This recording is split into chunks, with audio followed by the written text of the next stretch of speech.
La unidad en el Evangelio.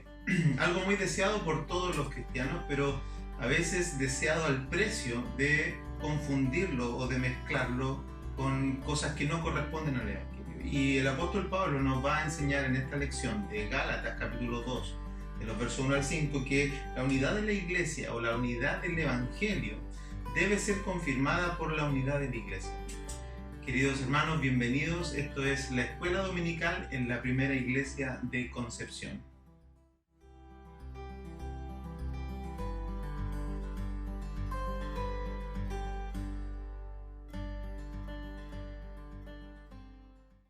Queridos hermanos, hoy estamos en la Escuela Dominical y vamos a estudiar el capítulo 1, el capítulo 2, de la Epístola a los Gálatas, de los versos 1 al 5, según las lecciones de nuestra Escuela Dominical, y retomando un poquito algunas lecciones pasadas, de las semanas pasadas, dado que estuvimos en Semana Santa y hicimos este quiebre de nuestra Escuela Dominical, pero hoy la retomamos entonces para poder seguir estudiando juntos la Palabra del Señor, y con un tema tan importante como lo es entonces la unidad del Evangelio, la unidad que Pablo está tratando de que la iglesia en Galacia tenga respecto al Evangelio. Un comentarista, el pastor Samuel Pérez Millo, él decía que la problemática en la iglesia de los Gálatas, para hacer un poco de memoria del contenido de la introducción de los Gálatas, es que se estaba produciendo una especie de intención de hacer algo así como un judaísmo reformado.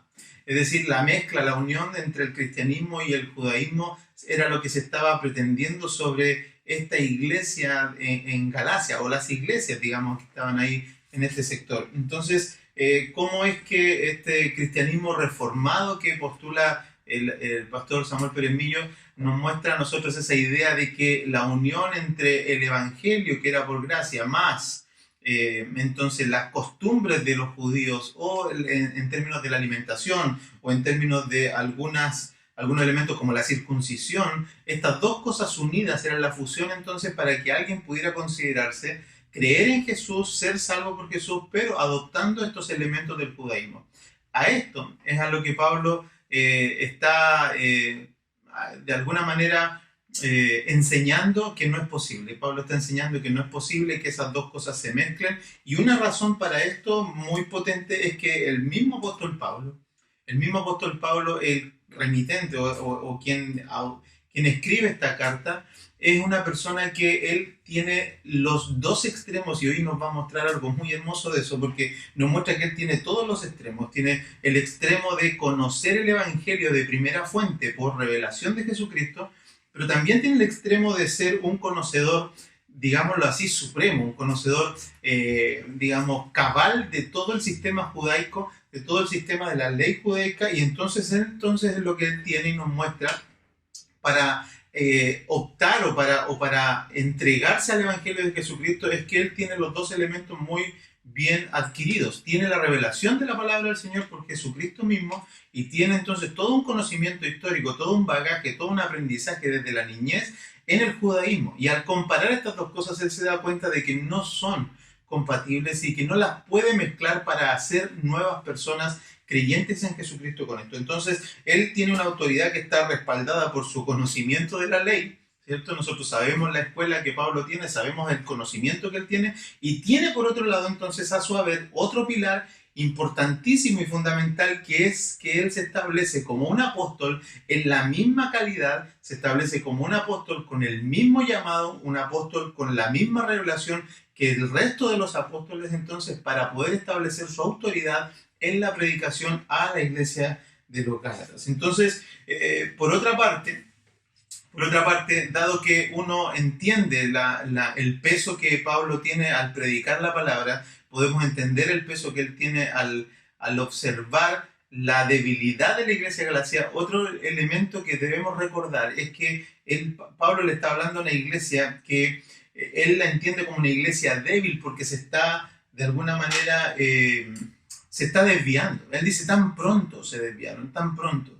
Y hay un comentario de historiadores como que hablan acerca de un comentario que hace Julio César acerca de los Gálatas, que dice lo siguiente, y cito, dice, se informa a César, Julio César está escribiendo, se informa a César de estos acontecimientos, y temiendo la inconstancia de los Gálatas, decidió que no podía confiar ni un poco en ellos. Esto es Julio César escribiendo en ese tiempo acerca de estas personas, acerca de este pueblo, acerca de estos Gálatas, cómo la inconstancia de ellos entonces era algo en lo que hacía que incluso estos romanos no pudieran confiar en la fidelidad de ellos. Si los romanos no podían confiar en la fidelidad de ellos, con mucha razón y avalado entonces por lo que es el apóstol Pablo, era muy probable y era algo que entendemos entonces que pudo haber pasado muy fácilmente el desvío del evangelio puro que Pablo les predicó ahora con estas falsas enseñanzas de estos maestros. Entonces vemos en este pueblo una doble debilidad, una doble debilidad. Primero estamos mirando cómo es que estas personas se están desviando hacia una conducta que no corresponde y cómo es que en sí mismos la están avalando y la están avalando en dos extremos que también lo vimos en la clase pasada.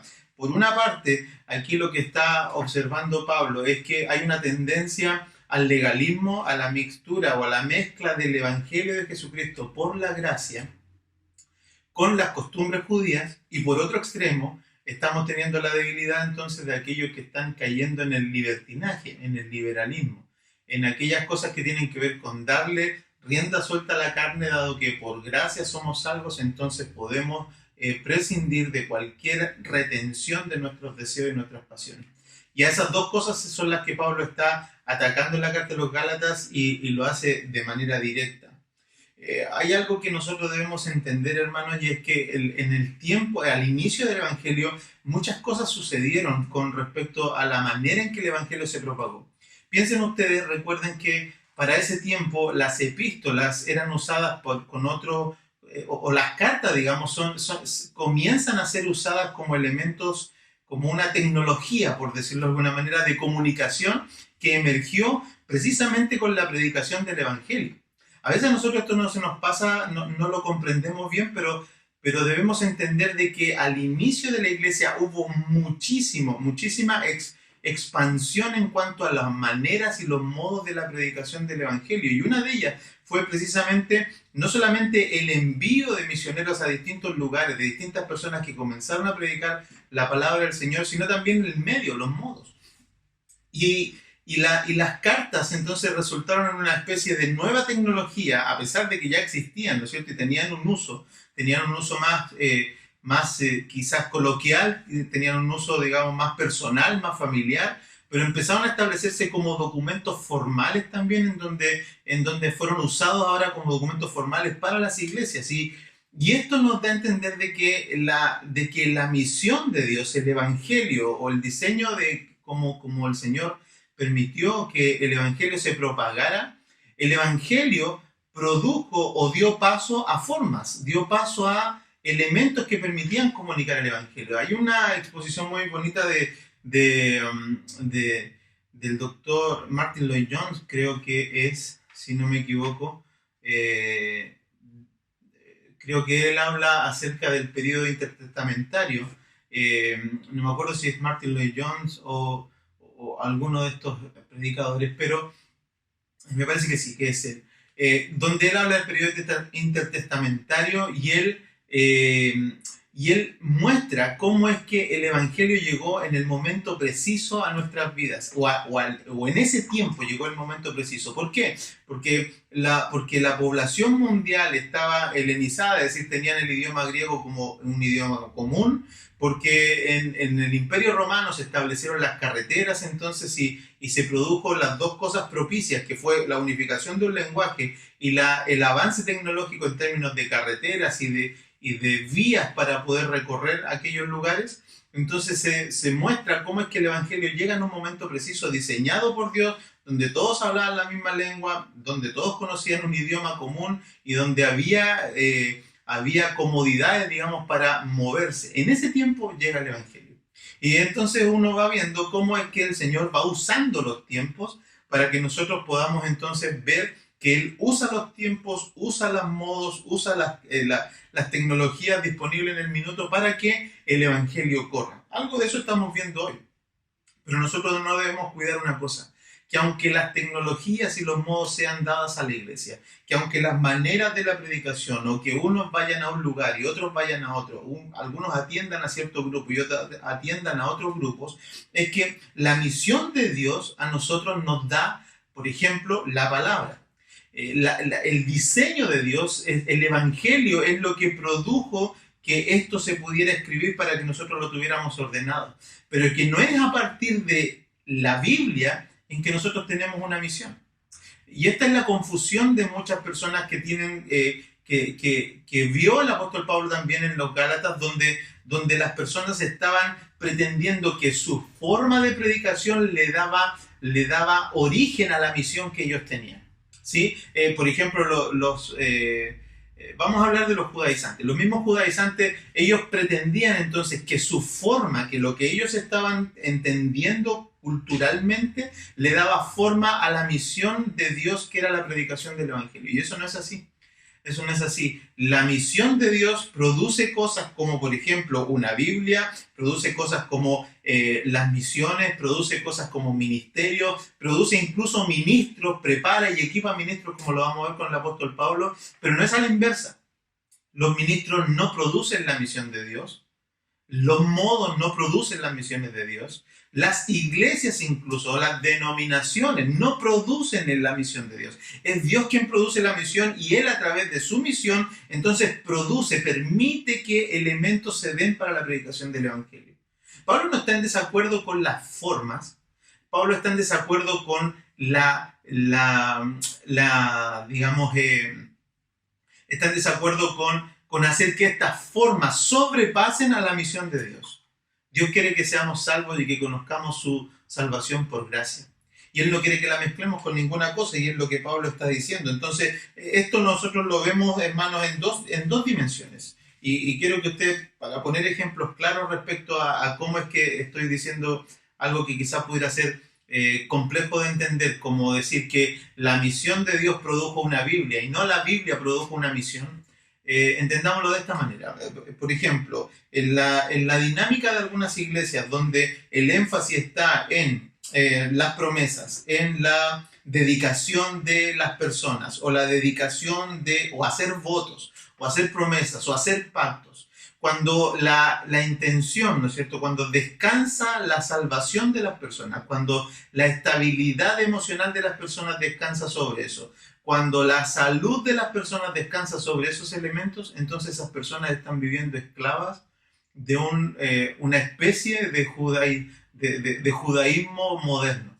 Están viviendo esclavas de una especie de legalismo moderno, donde el Evangelio, para que pueda penetrar en la salud de una persona, o en la estabilidad emocional de una persona, o en la confianza de una persona, necesariamente tiene que pasar por creer en Jesucristo y además hacer estos pactos, hacer estos votos, hacer estas dedicaciones, o tener ciertas tales o cuales actividades.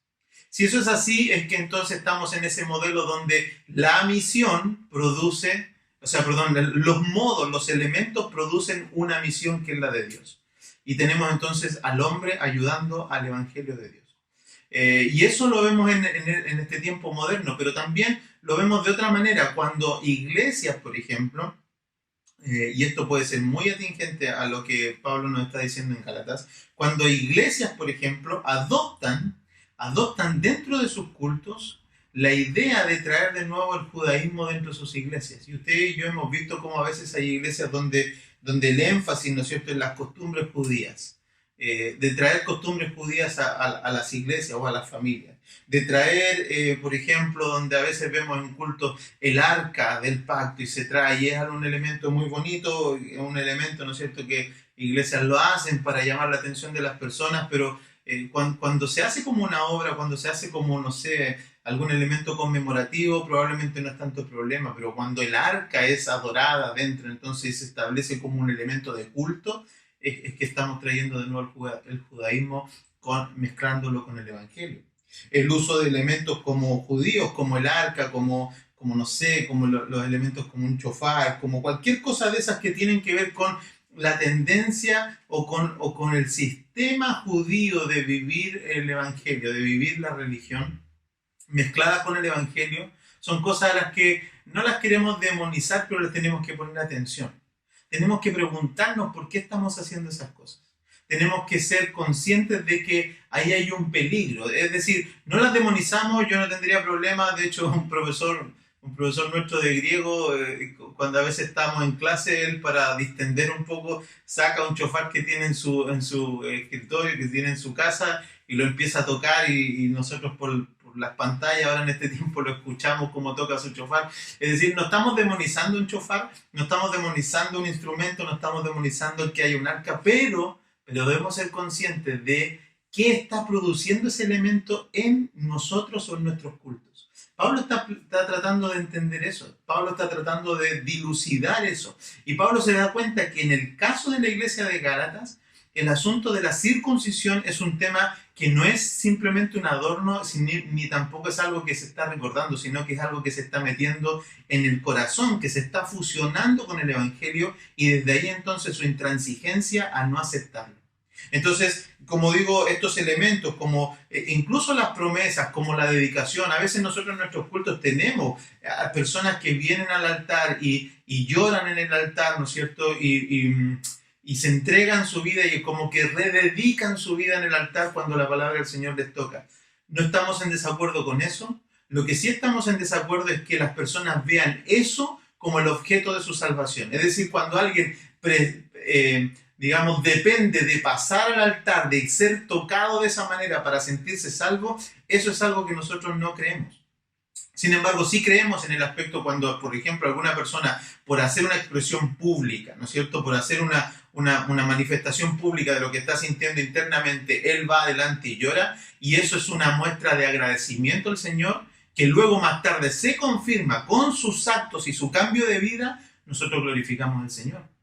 Pero no descansamos en ese acto como el de la salvación de una persona. Yo creo que los énfasis son muy necesarios en este tiempo y nosotros nos hemos polarizado porque tenemos personas que nos critican, ¿no es cierto? O que critican a la iglesia por estos actos, pero cuando nosotros no sabemos explicarlo, cuando nosotros no le ponemos el acento donde corresponde, es donde entorpecemos todo el movimiento de la obra del Evangelio en nuestras vidas. Así es que estos dos elementos, si bien no son demonizables, sí tenemos que ponerle cuidado, sí tenemos que ponerle atención, sí tenemos que cuestionarnos cuando estamos viendo que esos elementos pasan a ser parte fundamental de nuestra experiencia de salvación o de nuestra experiencia de comunión con Dios o de nuestra santificación. Si esos elementos se producen y no hay santificación, no sirven de nada. Si esos elementos se producen y vemos santificación, vemos cambios en la persona, vemos abrazar y dejar lo antiguo y dejar la vieja vida y convertirse en una vida nueva, eso por supuesto que nosotros lo vamos a agradecer a Dios como un acto de gracia de su parte. Así es que sírvanos a nosotros estos dos ejemplos de ver que las costumbres que nosotros arraigamos en nuestros cultos deben ser observadas. Y Pablo nos está mostrando en los versículos del 1 al 5, que precisamente él está sometiéndose incluso a esa prueba. Miren, vamos a leer y repasar esos versículos. Dice, versículo 1 del capítulo 2, dice: después, pasados 14 años, subí otra vez a Jerusalén con Bernabé, llevando también conmigo a Tito, pero subí según una revelación, y para no correr o haber corrido en vano, expuse en privado a los que tenían cierta reputación el evangelio que predico entre los gentiles. Mas ni aun Tito, que estaba conmigo, con todo y ser griego, fue obligado a circuncidarse. Y esto, a pesar de los falsos hermanos introducidos a escondidas que entraban para espiar nuestra libertad que tenemos en Cristo Jesús, para reducirnos a esclavitud. Hasta ahí vamos a dejar los 5 versículos que tenemos de nuestra escuela dominical, pero ahí hay elementos suficientes que avalan todo esto que yo les estoy diciendo. Que avalan, digamos, los énfasis que estoy poniendo en esta lección. Entonces, el primer énfasis es que estamos viendo, y decía al principio yo, es que un evangelio, un solo evangelio, demanda una sola iglesia en términos no de sus modos, sino que en términos de lo que abraza, de lo que cree y de lo que defiende. Un evangelio abraza y defiende a una sola iglesia. La unidad del evangelio está en conformidad con la unidad de la iglesia. Y eso es lo que tenemos nosotros acá. Y repasemos para esto, veamos un poco cómo es que Pablo establece que él tiene un mismo evangelio con el resto de los apóstoles, con el resto de los que están predicando la palabra y con los que fueron habilitados por Jesucristo para establecer las iglesias y establecer los cimientos y las bases de lo que hoy nosotros tenemos como evangelio. Pablo dice, yo tengo un mismo evangelio, un solo evangelio. No lo recibí, dice el capítulo 1, versículo 12, dice, no lo recibí ni lo aprendí de hombre, sino por revelación de Jesucristo. Esto nosotros lo tenemos, un capítulo anterior, ¿no es cierto? Está ahí el versículo.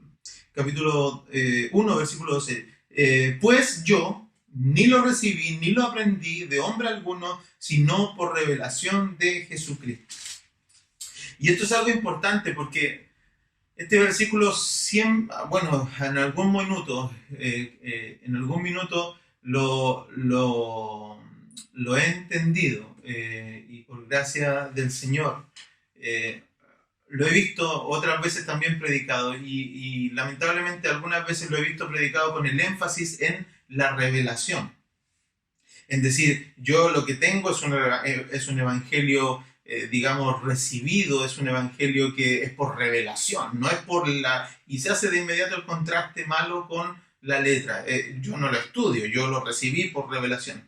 Y a pesar de que estoy consciente de que tiene un alto peso el asunto de que sea un evangelio puro, porque esa debería ser la esencia de esa pregunta o de esa crítica, Pablo nos está diciendo precisamente eso, que el énfasis que él está poniendo, no le está poniendo en el aspecto en que él se le fue revelado como una expresión de grandeza espiritual de él. Porque ya sabemos nosotros por Pablo, que Pablo más bien a él se ve como una persona simple, como una persona común. Él no quiere traerse gloria a sí mismo. Dice, yo soy el último, yo no quiero ser, ni siquiera debería ser llamado apóstol, dice en otra parte, mostrando su debilidad como hombre.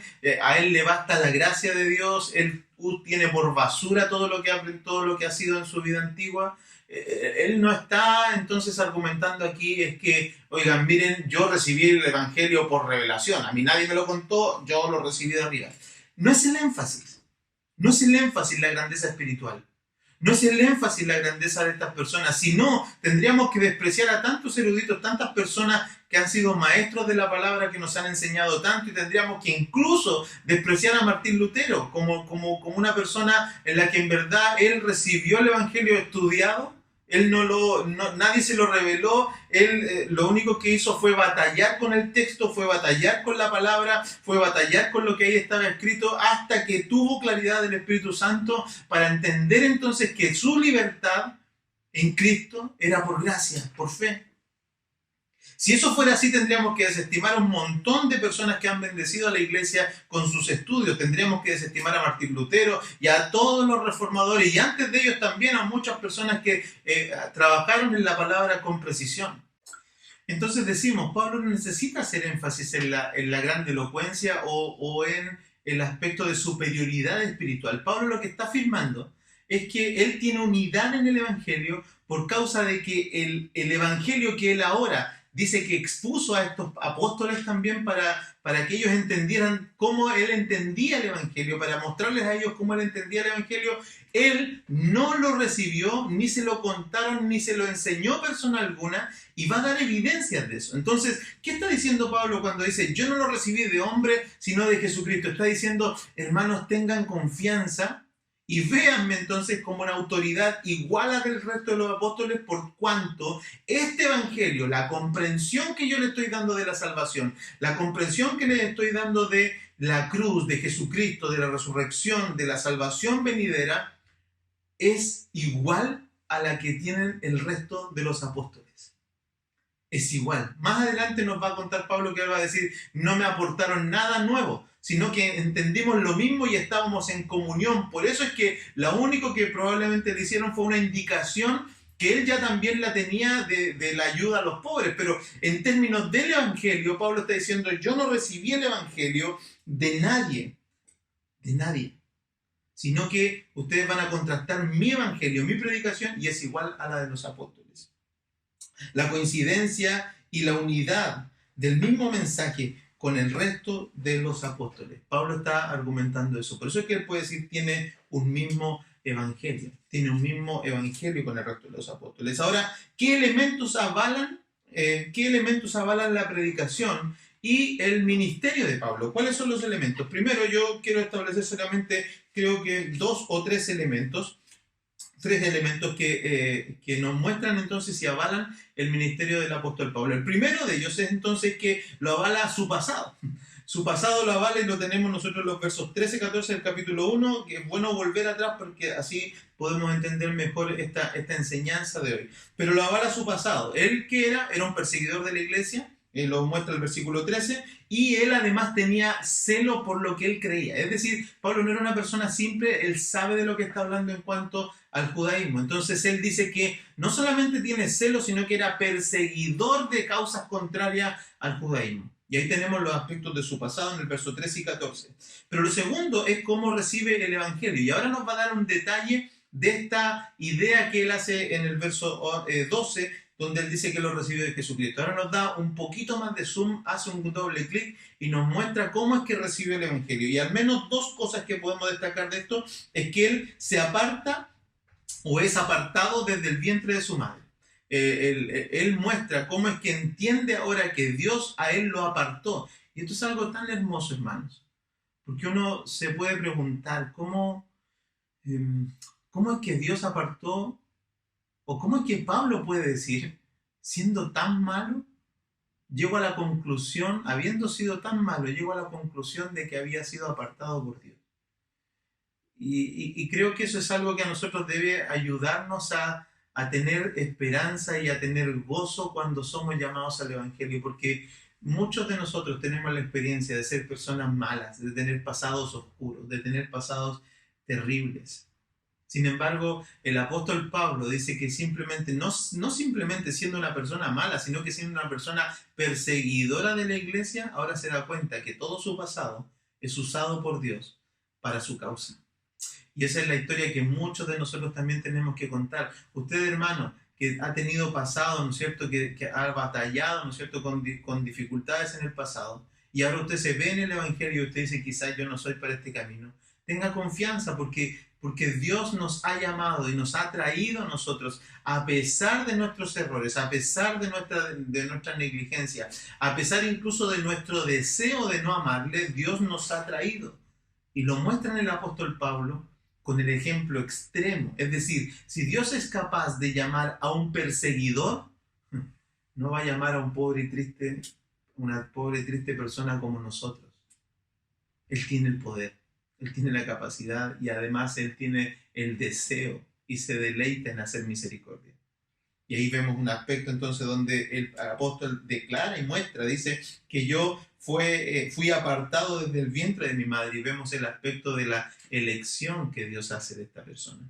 Pero lo segundo es que no solamente es apartado del vientre de la madre por su pasado, es decir, a pesar de él, a pesar de lo que él era, fue elegido por Dios, sino que también cuando recibe el evangelio, él se aparta conscientemente de la influencia de otros. Y el verso 16 al 19 nos muestra un poco esto. Dice, mire, dice lo siguiente, dice del 16, dice, al Señor le plació en su gracia revelar a su Hijo en mí para que yo predicase entre los gentiles. Y no consulté enseguida con carne y sangre, ni subí a Jerusalén a los que eran apóstoles antes que yo, sino que me fui a Arabia y volví de nuevo a Damasco.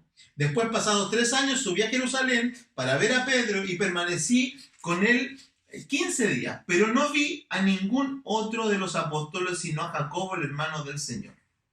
¿Se da cuenta cómo Pablo muestra y da evidencia de que él tiene esta unidad en el Evangelio, de la comprensión del Evangelio? Porque fue elegido por Dios, porque Dios le reveló su palabra y porque él también está dando ahora evidencias de que no tuvo influencia de otros hombres. ¿Cuánto esto nos enseña a nosotros los predicadores?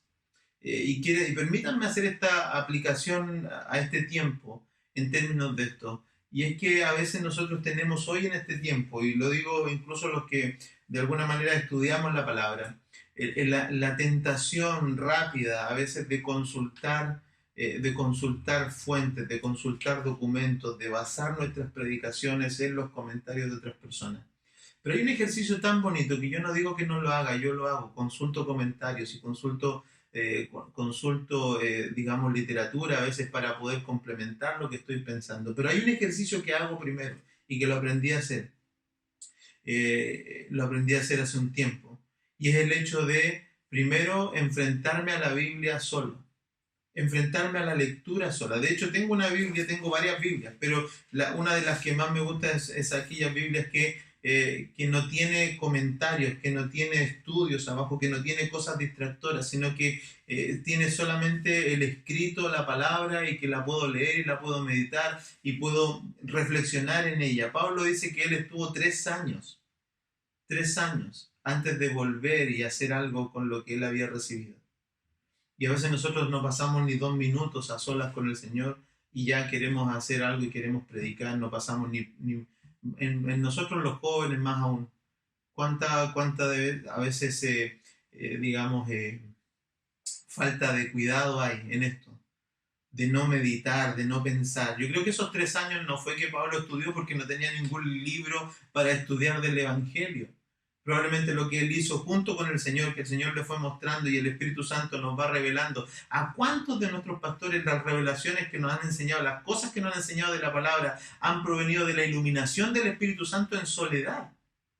En soledad, y cuando a veces nosotros nos damos cuenta que hay coincidencia con la enseñanza de un pastor anciano, con la enseñanza de un erudito, ¿qué hay ahí? La misma dirección del Espíritu, a unos de una forma y a otros de otra. Pero lo que vemos entonces es esa unidad. Y Pablo nos está enseñando, yo creo que esto nos enseña a nosotros que el apartarnos, el estar en quietud con la Escritura, es un deseo que Dios tiene para nosotros también. Es algo que Dios quiere que nosotros no hagamos. De que batallemos con el texto, de que no sé si es batallar en el texto. He leído algunas cosas a veces cuando hay un libro muy bonito que leí que tiene una sección donde dice qué es lo que debiéramos hacer nosotros los predicadores. Y él dice ahí: enciérrate con tu Biblia, cierra la oficina, sácale el letrero, no le pongas pastor, ponle siervo,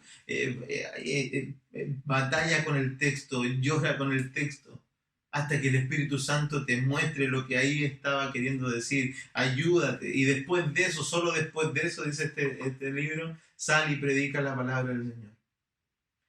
Martin Lloyd-Jones también dice que el púlpito, él habla del púlpito como el púlpito en llamas. El Evangelio para él es un púlpito en llamas, es un púlpito donde se predica la palabra que el Espíritu Santo quiere que nosotros prediquemos. Y hermanos queridos, esto es tan importante porque a veces nosotros tenemos la tentación de ir a un diccionario, de ir a un comentario, de ir a un bosquejo preparado por otros, de ir a algo que nos ayuda a avanzar rápido. Y no digo que eso ayude a avanzar rápido, pero cuando de nuevo estamos descansando en esos elementos para la predicación del Evangelio, es que de nuevo estamos mezclándolo con cosas que no corresponden al Evangelio.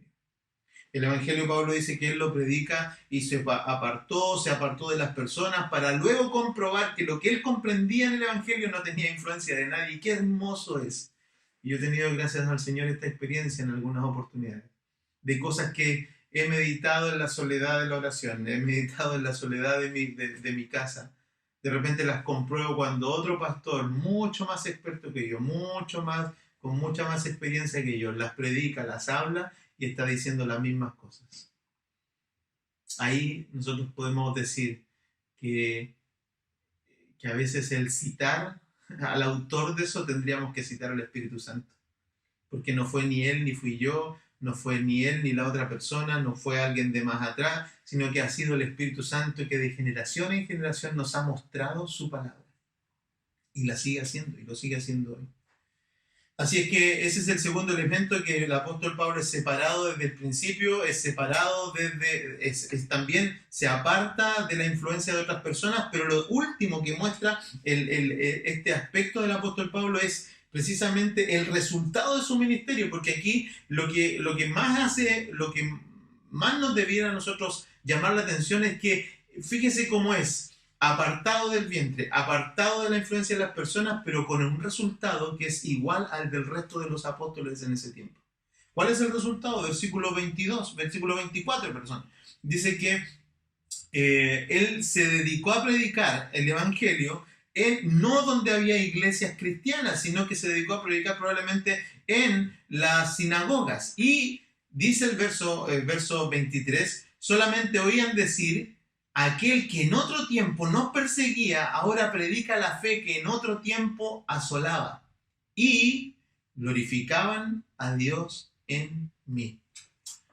Y esto es, hermanos, algo que a nosotros también nos debe llevar a una exhortación personal de cada uno de nosotros. Si lo que estamos haciendo no glorifica a Dios, si lo que estamos haciendo no produce que las personas glorifiquen a Dios, entonces nuestro ministerio, nuestro proceder, lo que hacemos, los talentos, los dones, el conocimiento, la influencia, la popularidad, cualquiera de esas cosas son basura.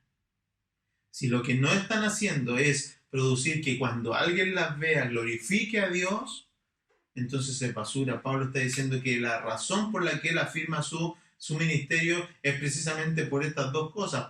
Primero, porque le ha sido revelado, y segundo, porque él está viendo que las personas a través de su ministerio están llegando a glorificar a Cristo, están llegando a glorificar a Dios. Y eso es algo que a nosotros entonces nos muestra la unidad que Pablo tiene en el Evangelio. Ahora, la unidad en el Evangelio, y aquí está el énfasis, la unidad en el Evangelio se valida en la unidad de la iglesia. Y Pablo no es un llanero solitario. Pablo no es alguien que él se abroga, porque de nuevo a la alusión con esta declaración que es tan magistral: yo no recibí ni aprendí el Evangelio de ningún hombre, sino por revelación de Jesucristo. Es lo que a veces pasa con personas, ¿no es cierto?, que vienen y dicen: no, yo tengo el Espíritu de Dios, yo tengo la revelación de Dios, yo no necesito a nadie, no necesito iglesia, no necesito sujeción a mí. Llaneros solitarios que no tienen sujeción, entonces no sirven para la predicación del Evangelio. El apóstol Pablo está diciendo que la unidad que él tiene en el Evangelio se comprueba con la unidad que él tiene con la iglesia. Y por eso hace esta alusión entonces a Jerusalén, a la iglesia de Jerusalén. Y dos elementos que a él le dan unidad entonces con la iglesia, y una es la dirección del Espíritu Santo, y la otra es la transparencia en la examinación que se hace de su ministerio.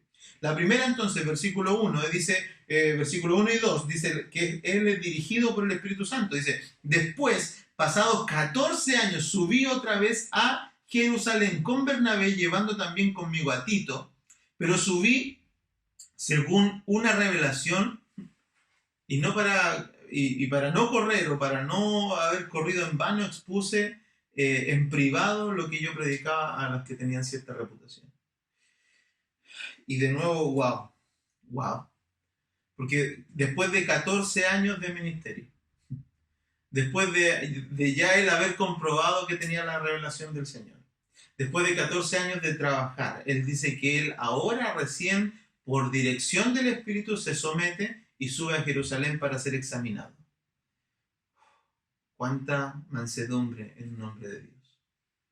Cuánta sujeción en un hombre de Dios. Cuánto dominio propio en un hombre de Dios. Y cuánta confianza en su ministerio en un hombre de Dios. Y esto me enseña a mí, como predicador inexperto, como predicador aprendiz, a no temer a la examinación si es que estoy en la verdad. A no temer o tampoco a no endurecer, porque esto, mire, 14 años de ministerio no endurecieron el corazón de Pablo a la dirección de Dios. Alguien dirá: no sé, yo ya tengo tanta experiencia, tengo tantos galardones, probablemente estudio, tengo tanto tiempo en el ministerio, tengo tanto tiempo de hacerlo bien, tengo tanto respaldo de Dios, yo no necesito explicarle a nadie lo que yo estoy haciendo.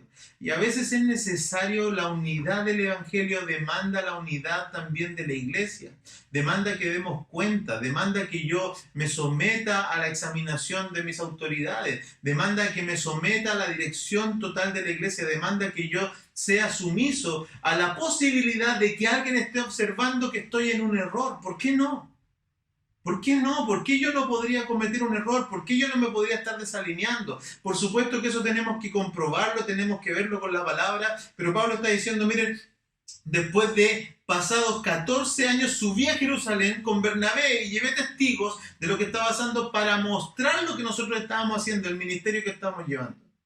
Nosotros las iglesias debiéramos estar disponibles, hermanos, para ser examinados. Los ministros debemos estar disponibles para ser examinados por nuestras autoridades. Pero si los ministros somos disponibles para ser examinados por nuestras autoridades, entonces la congregación también debe estar disponible para ser examinado en cuanto a su caminar.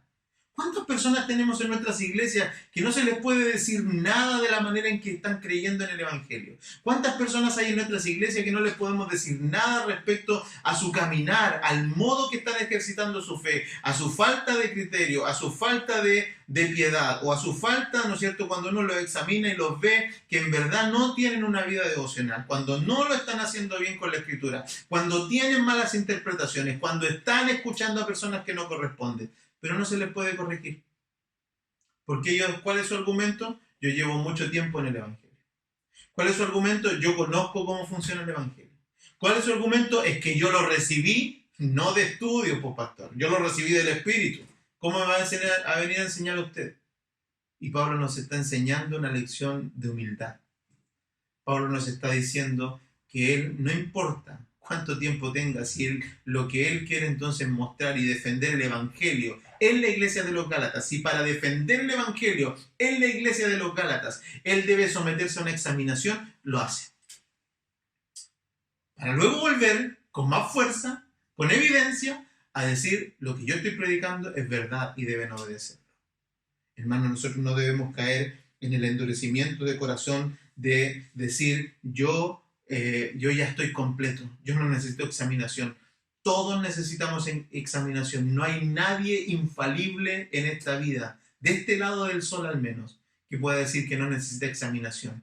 Por eso nuestra iglesia tiene nuestra estructura, que a veces es criticada, ¿no es cierto?, como una estructura jerárquica, donde nosotros tenemos que someternos a nuestras autoridades, y probablemente hay otros modelos donde son más libres, donde no hay esta unidad, ¿no es cierto?, jerárquica, donde no tenemos este orden episcopal, sino que tenemos otra manera, ¿no es cierto?, donde las iglesias son libres, son todas autónomas, pero también hay vicios en cada una de las dos. Yo no estoy defendiendo una u otra, lo que estoy mostrando, hermano, es que hay vicios en cada uno de ellos y necesitamos tener elementos de examinación. Nuestra iglesia los tiene por la vía de nuestros supervisores, de nuestras convenciones semestrales, de nuestras asambleas anuales, ¿no es cierto?, donde somos examinadas las iglesias, donde se revisa el quehacer de la iglesia, y por supuesto probablemente tenga vicios, probablemente tenga quiebres, probablemente los hay. Probablemente tenga problemas, yo no lo sé, pero podría ser que hubiera, porque son personas que fallan, que caen, que son débiles. Pero también lo hay en los otros modelos. También lo hay en los modelos donde las iglesias son autónomas y aquellos que defienden la autonomía de la iglesia, que no debieran decirnos nada, que no debieran llegarnos órdenes, también tienen el problema de que terminan predicando a veces lo que quieren, terminan introduciendo cosas que quieren ellos a los cultos, a las iglesias, a las formas de sus liturgias. ¿Por qué? Porque nadie los puede examinar.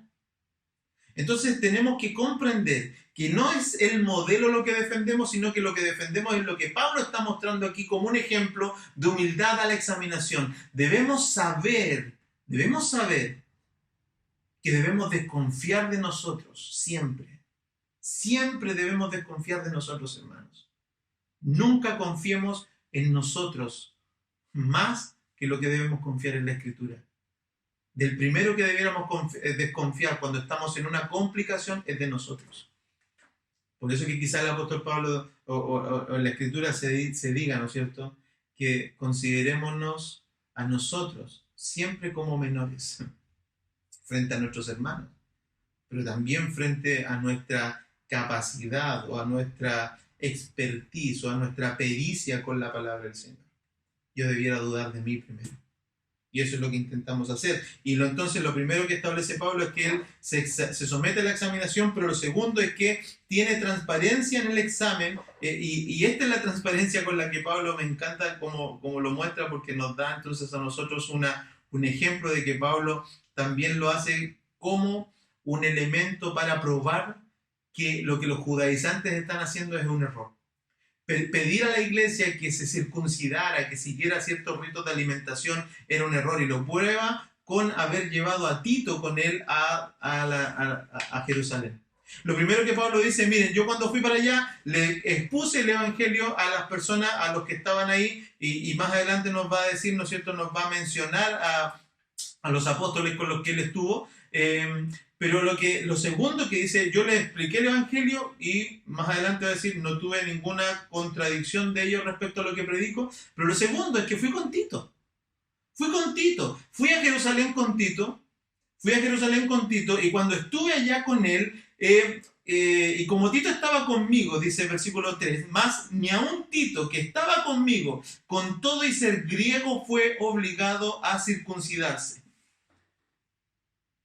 Y no es que no tenía presión, sino que ahí estaban también en esa reunión, fueron algunos judaizantes escabullidos, ¿no es cierto?, metidos por ahí para hacer presiones. Pero la iglesia comprendió que Tito no debía ser circuncidado. Y esa es la expresión, el ejemplo entonces, o la comprobación de que el evangelio no tiene nada que ver con el judaísmo ni con ningún sistema externo a la gracia y a la salvación por fe. Hermanos, creo que esta lección a nosotros nos deja una serie de enseñanzas en detalles que el apóstol Pablo está mencionando aquí. Pero de nuevo, la más importante de ellas es que la fusión del evangelio con cualquier otra cosa deja o anula el poder del evangelio.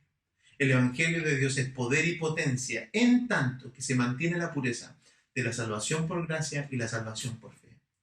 Que el Señor nos bendiga y nos ayude para poder seguir profundizando en la enseñanza de la palabra del Señor.